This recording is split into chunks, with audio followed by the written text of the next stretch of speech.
Pessoal, vamos trabalhar agora mais um crime hediondo aqui, um dos raros crimes hediondos previstos dos crimes contra a dignidade sexual. Nós já vimos o estupro, nós já vimos o estupro de vulnerável e agora o terceiro crime hediondo previsto aqui é um crime cheio de detalhes. Eu vou precisar explicar com calma para vocês esse aqui, que é o crime de favorecimento da prostituição ou de outra forma de exploração sexual de criança, adolescente ou de vulnerável. Então perceba que vai pegar todo mundo aqui abaixo dos 18 anos, inclusive os vulneráveis por alguma incapacidade mental, tá? Vamos lá. Perceba os verbos submeter, então é o sujeito que coloca efetivamente os personagens, as vítimas, nesse contexto de prostituição. E induzir, ou seja, é aquele personagem que coloca, incute a ideia na cabeça da vítima dela entrar na prostituição. Ou atrair, ou seja, criar atrativos, cria ali benefícios para atrair as vítimas à prostituição ou outra forma de exploração sexual. Alguém menor de 18 anos ou que por enfermidade ou deficiência mental não tem o necessário discernimento para a prática do ato. Essa aqui é a primeira parte. Segunda parte, facilitá-la, impedir ou dificultar que a abandone. Então qual que é o detalhe? Aqui vejo, tem tantos personagens que colocam a vítima na prostituição, quanto os personagens que impedem que essa vítima saia da prostituição. E olha o tamanho da pena, reclusão de 4 a 10 anos, crime hediondo, não cabe nenhum benefício despenalizador. Deixa eu explicar a primeira parte, depois a gente vai para a segunda. Vamos lá, imagina o seguinte, um sujeito maior de idade, geralmente eles visam lucro, a gente já vê já o que acontece quando há a finalidade lucrativa, mas o sujeito ele quer pegar menores para colocá-las no mundo da prostituição. O mundo promíscuo da prostituição paga muito mais caro por menores, vulneráveis e por aí vai. Então o sujeito coloca aquele menor, aquela vítima, aquele vulnerável no mundo da prostituição, já era. E o detalhe, esse crime é formal. Ele vai se consumar no momento em que a vítima é disponibilizada à prostituição. Não é necessário que ela tenha o primeiro contato com o primeiro cliente, não. Então imagina um sujeito que ele tem ali uma rede de prostituição de crianças e adolescentes e ele coloca à disposição de um maior, pode ser na presença física de um maior, aquela criança. Falou, agora tá aqui, você pode fazer o que quiser mediante pagamento. Nesse instante que a criança é disponibilizada ao mundo da prostituição, à comercialização promíscua e sexual, ali o delito estará consumado, tá? Se eventualmente houver ali práticas sexuais, aí já vai entrar também a depender do estupro de vulnerável ou então um crime de exploração sexual da prática por equiparação, que nós já vamos estudar nesse dispositivo. Quando eu chegar no momento oportuno na modalidade equiparada, eu vou fazer as devidas distinções. Então nessa primeira parte cai tanto quem coloca as vítimas no mundo da prostituição, disponível à clientela, ou quem induz ou então cria atrativos, né? Atrai. Então tanto quem chama, ó, vem pra cá porque você vai ter uma vida de luxo aqui, cai no verbo atrair. Induzir, ó, vai lá, você vai ficar rico nesse mundo da prostituição, é um mundo promissor e tudo mais. Ou então pode até ser mediante fraude, tá? Olha, aqui você vai ser modelo, vai ter uma vida bacana, celebridade e tudo mais. Pode ser mediante fraude, o induzimento. Essa é a primeira parte. Agora a segunda parte é interessante, ó. Impedir ou dificultar que a abandone. Esse detalhe é importante pelo seguinte. Quando esse crime surgiu no Código Penal, parcela da doutrina falava que só poderia ser vítimas os vulneráveis, os menores de idade, e perceba, até voltar aqui no tipo penal, perceba que alcança os adolescentes. Um adolescente de 17 anos, aí você pode perguntar, Diego, mas o adolescente de 17 anos não pode consentir para a prática sexual? Pode, ele pode consentir para a prática sexual. O que não pode é ser explorado sexualmente. Ou seja, que não pode ingressar no mundo da prostituição. A prostituição só é admitida para maiores de idade. Ter relações sexuais eventuais pode, não tem problema. O problema é o mundo da exploração, o mundo da prostituição, que vai gerar lucro, né? Esse é o que não pode acontecer. Então aqui vai alcançar não só os vulneráveis, mas também os menores de idade em geral, tá? Agora imagina o seguinte, como eu vinha dizendo para vocês, na época que esse dispositivo surgiu no Código Penal, o que acontecia é que parte da doutrina falava que só um menor de idade não corrompido poderia ser vítima. Porque se tratasse de um menor de idade já na prostituição, já estava corrompido mesmo, não tinha o que fazer. Resposta, errado.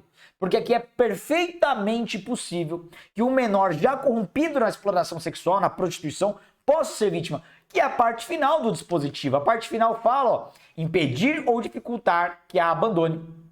Então, qual que é o detalhe?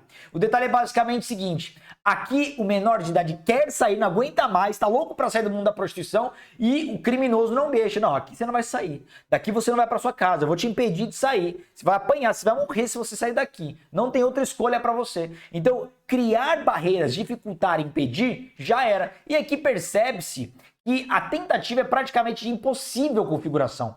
Porque se o sujeito tentar impedir, ele já vai estar praticando atos de dificuldade. A dificuldade nada mais é do que criar embaraços. Então perceba que na prática o crime só com a tentativa de impedir, que é o dificultar aqui, o delito já estará consumado, tá bom? Então basicamente essa é a modalidade simples do crime, só que dá para aprofundar. Aqui o parágrafo 1º é o que mais acontece na prática, que vai trazer a pena de multa. Se o crime é praticado também com o fim de obter vantagem econômica, aplica-se também a pena de multa. Então aqui nenhuma surpresa, né? Na prática geralmente é isso, o sujeito que coloca menores de idade na prostituição é porque quer ganhar dinheiro, tá? O que mais, Diego? Modalidades equiparadas. É aqui que o bicho vai pegar, é aqui que nós temos muitos detalhes. Aliás, só frisando, quando eu falo que o crime é hediondo, todas as modalidades desse crime é hedionda, tá? Inclusive a modalidade simples até as equiparadas. Todas. Vamos lá. Incorre nas mesmas penas, inciso 1º, quem pratica conjunção carnal ou outro ato libidinoso com alguém menor de 18 anos e maior, olha a pegadinha, maior de 14 anos, na situação descrita no caput desse artigo. Então tomem cuidado, vamos lá. Quem pratica esse crime então, Diego? Todo mundo que submete, induz, facilita ou então impede, né, e dificulta que essas personagens saiam. No caso aqui, menores de idade ou vulneráveis no mundo da prostituição, no mundo da exploração sexual. Eles praticam. Quem mais? Os clientes. Só que tomem cuidado com os clientes. Aqueles clientes que vão se servir dos menores sexualmente, né?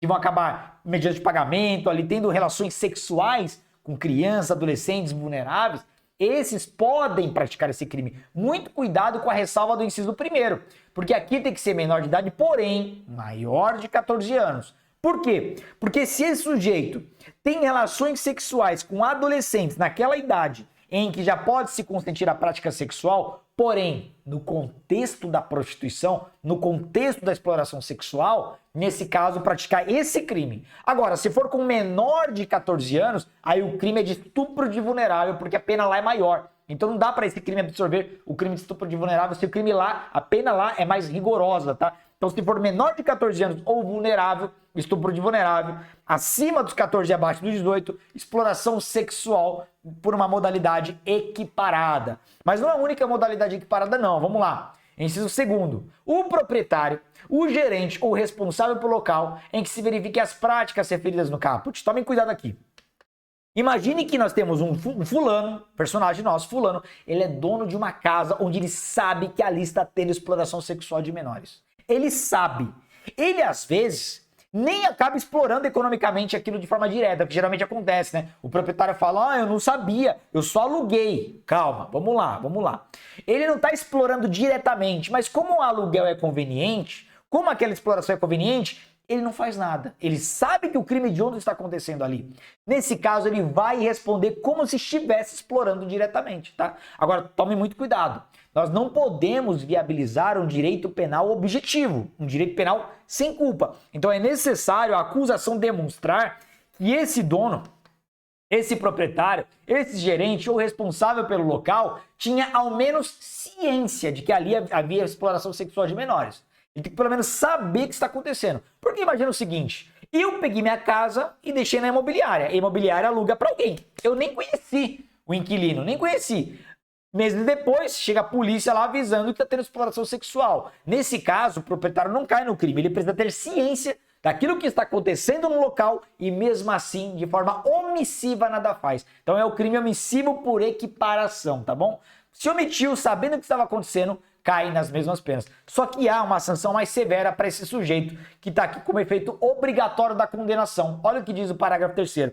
Na hipótese do inciso 2º do parágrafo 2º, que é o caso do proprietário, gerente ou responsável pelo local, constitui efeito obrigatório, ou seja, não precisa nem de fundamentação, é automático, da condenação à cassação da licença de localização e de funcionamento do estabelecimento.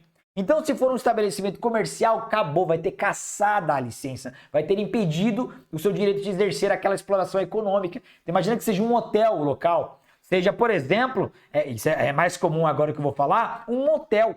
Um motel que autoriza explorações sexuais. O sujeito faz um acordo, ó, aqui vocês podem levar menor de idade, nós não vamos nem olhar a documentação. Nesse caso, ele vai perder, vai ter caçada a licença de ter ali o seu motel funcionando. Então é efeito automático, efeito obrigatório da condenação, beleza? Se você pegou os detalhes desse crime, está preparado para acertar qualquer detalhe sobre ele em concurso público, tá bom? Vou ficando por aqui, um grande abraço, bom estudo a todos e até o próximo delito. Até lá!